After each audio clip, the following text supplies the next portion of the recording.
지난 7월 8일 필리핀 세부에서 보트 전복 사고가 발생했는데요. 다행히 스마트폰 방수 기능으로 빠른 신고를 해 목숨을 구할 수 있었다고 합니다.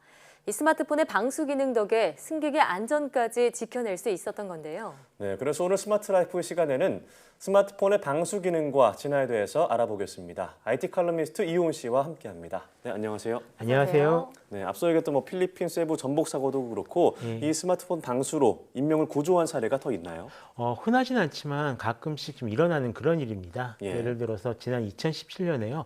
영흥도 낚싯배 전복 사고가 있었거든요. 이게 336톤급 급유선과 10톤급 낚시 어선이 충돌한 좀 그런 사고였는데요. 이때 안타깝게도 좀 많은 분들이 돌아가셨습니다. 예. 다만 이 생존자 가운데 3분은 이 배가 뒤집힐 때 생긴 에어포켓에 갇혀 계셨거든요. 네. 여기서 이 방수가 되는 스마트폰으로 자신들의 위치를 이제 GPS 위치를 전송을 해가지고 구조를 좀 받으실 수가 있었다고 합니다. 네. 기분들 얘기 들어보면 혹시라도 이 스마트폰이 꺼질까봐 계속 이 조심스럽게 껐다 켰다 하면서 계속 버티셨다라고 해요. 네. 정말 이 방수 기능이 되는 스마트폰이 그분들께는 정말 목숨을 구할 수 있는 생명줄이었던 셈인데요. 예. 자, 그런데 이 스마트폰에는 언제부터 방수 기능이 들어간 건가요? 이게 어떤 목적으로 방수가 되는가에 따라서 좀 달라질 것 같은데요. 예를 들어서 많이 쓰진 않지만 러기드라는 단어가 붙은 이런 제품 카테고리가 있습니다. 예. 네. 이건 주로 이제 야외 액티비티에서 쓰거나 아니면 군사작전, 건설공사 등 특수 상황에서 많이 쓰이는 그런 제품인데요. 네.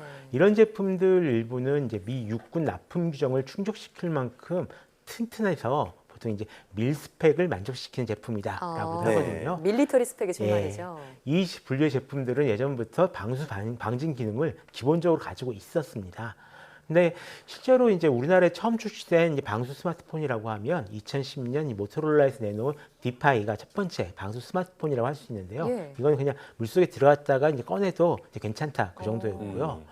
그 밖에 이제 일반적으로 스마트폰의 방수 기능이라고 하면은 주로 이제 일본 쪽에서 많이 시작됐다라고 보셔도 될 것 같습니다.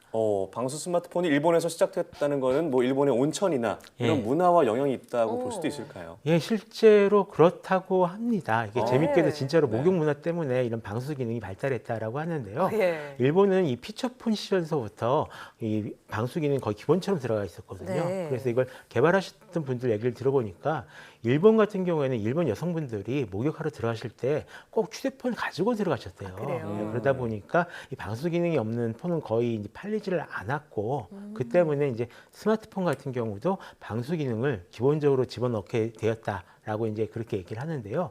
그래서 이제 2013년 소니에서 내놓은 이제 엑스페리아 Z가 최초로 마개가 없는 그런 방수 스마트폰이 되었습니다. 하지만 이 스마트폰 방수가 대중화된 때는 이제 2016년이다라고 볼 수가 있을 것 같은데요. 예. 이때 갤럭시 S7이랑 아이폰 7이 동시에 이제 방수를 지원하기 시작하면서 이때부터 방수 기능은 어떤 러기드폰 같은 특화된 스마트폰의 기능이 아닌 네. 어떤 이제 플래그십 같은 고급 스마트폰들은 좀 기본적으로 갖춰야 될 그런 기능이라고 이제 인식되기 시작했습니다. 실제로 요즘 나오는 고급 스마트폰 중에서 방수가 아닌 제품은 좀 드뭅니다. 그렇죠. 네.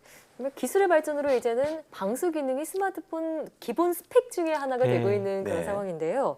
근데 이 스마트폰 방수를 위해서 어떤 기술이 쓰이는지 궁금합니다. 보통 이 스마트폰에 쓰이는 방수 기술은 특히 두 가지로 나뉩니다. 하나는 이제 테이프 기법이라는 게 있고요. 다른 하나는 이제 나노 코팅 기법이라고 이제 부르는데요. 보통은 이 고무 패킹으로 틈새를 다 메꾸고 방수 테이프랑 방수 접착제를 이용해서 봉인하는 이 테이프 기법을 가장 많이 쓰고 있습니다. 네. 이게 스마트키 같은 경우는 이게 계속 얇아지잖아요. 그렇죠. 네. 근데 이걸 위에 테이프를 붙이고 막고 이러면서 방수를 이제 하려고 하니까 이게 생각보다 두꺼워지는 굉장히 거죠. 난이도가 네. 굉장히 높은 그런 작업이다라고 합니다. 그래요.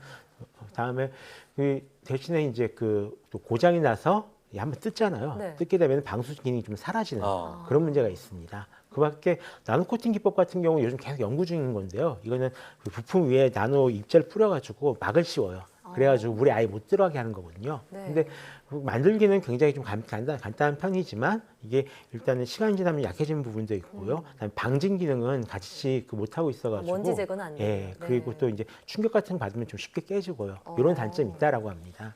네, 그렇군요. 뭐 지금 방송을 보시는 분들 중에 내 스마트폰이 방수가 되는 걸까 궁금하신 분들이 있을 것 계실 같은데 거예요. 확인하는 방법이 따로 있나요? 인터넷에 검색해 보시면 됩니다. 아, 그래요? 바로 나오나요? 예. 그냥 일단 내가 가진 이 스마트폰 이름을 아시잖아요. 네. 그걸 갖다가 인터넷에 검색을 해보면 스마트폰 스펙이 뜹니다. 이 예. 스마트폰 스펙이 뜨면은 이 방수가 된 제품들은 앞에 무슨 IP라는 알파벳이 붙은 이 IP 구역이 요? 있는데요. 예, 이 IP 뒤에 뭐 6이나 7 같은 숫자가 붙은 이런 등급을 방수 방진 등급을 지원한다라는 표시가 되어 있을 겁니다. 그래서 이런 표시가 있으면 아 방수 방진이 지원되는 스마트폰이구나라고 이제 생각을 하시면 되는데요. 여기서 IP라는 알파벳은 이제 국제전기기술위원회에서 정한 국제표준 규격을 나타내는 그런 거고요. 다음에 이 방수 방진 등급이 IP6A 이런 식으로 이제 표기되어 있으면 앞자리 6은 방진 등급, 뒷자리 예. 8은 방수 등급이거든요. 네. 간혹 이제 IPX라고 표기해야 될 때가 있는데 이거는 여기서 X는 거기에 대해서는 이제 테스트를 하지 않았다라는 그런 말입니다. 아, 그래서 네. 만약에 IPX6 이렇게 표시가 되어 있으면 그 방지는 테스트를 하지 않았고 방수 등급은 6등급이다. 6등급이다. 이렇게 생각하시면 됩니다. 그렇군요. 이 IP 뒤에 숫자가 차례로 방진 기능, 방수 예. 기능을 의미한다고 하니까요. 내가 가진 폰의 그런 사양이 궁금하시다고 하면은 예. 지금 바로 인터넷에 검색해 보시면 되겠네요. 네. 네. 자, 그런데 이 뒤에 나오는 숫자, 등급이 이렇게 나뉘어지는 것 예. 같은데 어떻게 분류가 되나요? 그게 방지는 이제 0부터 6까지 이제 나뉘는데요.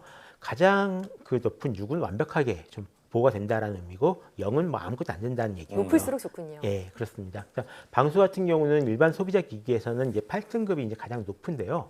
8등급은 한 1m, 10m, 1m 그 굉장히 깊은 물속에서도 네. 이제 30분 이상 버틸 수 있다라는 그런 의미입니다. 그래서 그렇군요. 이거 말고도 뭐 6K나 9K 같이 또 좀 특별한 등급이 있긴 한데 네. 이거는 뭐 강한 물살 받은 수압에서도 버틸 수가 있다라는 건데요. 네. 이제 소비자용 기기에서는 2등급을 받은 제품이 거의 없는 걸로 알고 있습니다. 네.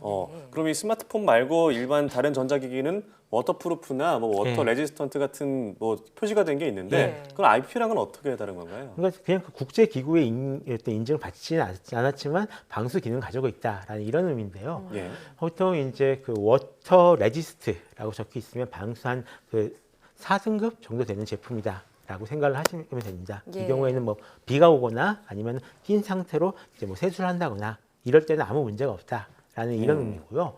보통 이제 전자시계나 캠핑용 스피커 또 이제 스포츠 이어폰 같은 제품들이 방수를 지원하고 있습니다. 또 반대하는 게 조금 깊게 나가면 완전 방수 제품은 워터프루프라고 써져 예. 있거든요. 예. 이게 방수 7등급 이상 제품이라고 보시면 되는데요. 이 정도면 우리가 일상에서 액체를 만나는 대부분 상황, 그러니까 음료수를 쏟거나 비를 맞거나 샤워를 하거나 수영을 할 때도 방수가 가능한 그런 제품입니다. 네. 다만 이런 테스트 결과를 너무 믿지는 말고 험하게 사용하시면 안 될 것 같습니다. 네. 그렇겠죠. 자, 방수 기능을 가진 제품들 잠깐 소개해 주셨는데 이 외에도 어떤 스마트 기기들이 방수가 되는지 있다면 소개해 주시죠.